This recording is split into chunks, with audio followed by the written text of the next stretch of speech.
Andhra Pradesh DGP Shri Vinay Ranjan రే వాళ్ళ missus Tanuja Ranjan గారు ఒక మర్డర్ ఫర్ గెయిన్ కావడం జరిగింది. ఈ ఆఫెన్సు తెల్లారుజామున 2 గంటల అయిందని చెప్పి మనం అందాజు చేయడం జరుగుతుంది దొరికిన ఆధారాల పైన. ఇది ఒక నేపాలీ గ్యాంగ్ పనిచేసిందని చెప్పి మనము ప్రాథమిక అంచనా తెలియడం జరిగింది. కొన్ని క్లూస్ దొరకడం జరిగింది.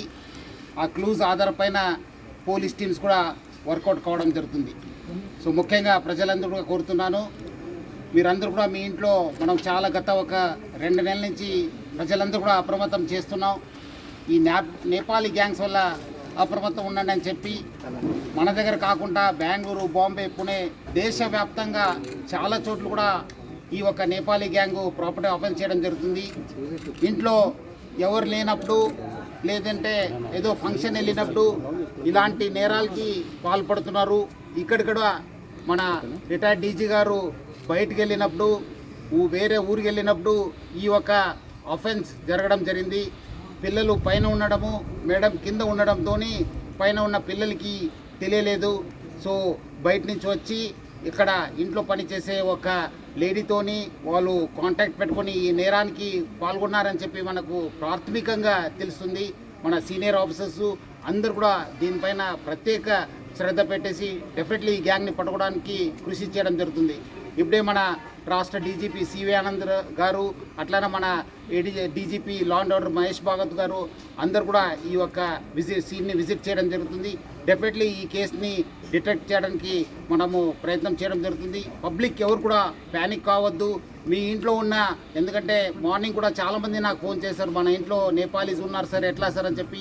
అందరు కూడా చెప్తున్నాను, వాళ్ళు 1 ఇయర్ 2 ఇయర్ అనేది మీరు పెట్టుకోవద్దు. మీరు డెఫినెట్లీ వాళ్ళపైన చాలా నిఘా పెట్టాలి.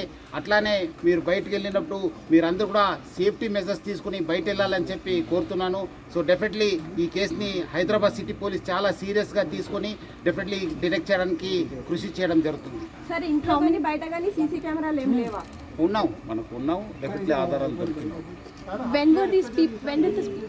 అంటే వాళ్ళు మేడంని చేయి కట్టేసి నోట్లో గుడ్డ పెట్టేసి పెట్టడం జరిగింది. యూజువలీ అది ఒక మోడస్ ఆపరండి. ఇక్కడ అన్ఫార్చునేట్లీ మేడము ఆ ఒక సఫోకేషన్ వల్ల చనిపోవడం జరిగింది. ఆల్మోస్ట్ 1 ఇయర్ నుంచి అయింది. సో వాళ్ళ మదర్ కోసం ఇక్కడ సార్ వాళ్ళ మదర్ కోసం ఆమె రావడం జరిగింది. తర్వాత మదరు చనిపోయిన తర్వాత మళ్ళీ ఆమె కంటిన్యూ కావడం జరిగింది. అందుకు నేను ప్రజలందరూ కూడా మనం ఇంటికి వెళ్ళి ప్రచారం చేయడం జరుగుతుంది. నేపాలీస్ పట్ల మీరు అందరూ కూడా అప్రమత్తం ఉండాలి. ఎందుకంటే ఇంత పోలీస్ చెప్పిన తర్వాత కూడా మళ్ళీ మీ ఇంట్లో పెట్టుకున్నారు. వాళ్ళు ఎవరు ఏమన్నది చూడరు, వాళ్ళు అవకాశం కోసం చూస్తుంటారు. సో అందుకు ఇక్కడ ఒకటే కాదు, బెంగళూరులో అయింది, బాంబేలో అయినావు, పుణేలో అయినావు. సో జాగ్రత్త ఉండాలని చెప్పి నేను ప్రజలందరూ కూడా కోరుతున్నాను. డెఫినెట్లీ మిస్ అయినాం. దాన్ని మనము ఎంత పోయింది, ఏం పోయిందని చెప్పి అంచనా చేయడం జరుగుతుంది. సార్ ఎక్కడ నుండి, అంటే ముందు గేట్ నుండి వచ్చారు సార్? అంటే ఇక్కడ నుంచే వచ్చారు. సైడ్ గేట్ ఉంది కదా, పార్క్ గేట్ నుంచి రావడం జరిగింది. అది మనము వర్కౌట్ చేస్తున్నాం. కొన్ని వివరాలని బయట పెట్టలేము, కొంత ఇన్వెస్టిగేషన్ కోసము మనం చేస్తున్నాం. డెఫినెట్లీ మీకు అప్డేట్ ఇస్తాను. నేను చెప్తాను, మళ్ళీ చెప్తాను మీకు ఈవినింగ్ దాకా. మళ్ళీ again will give a report.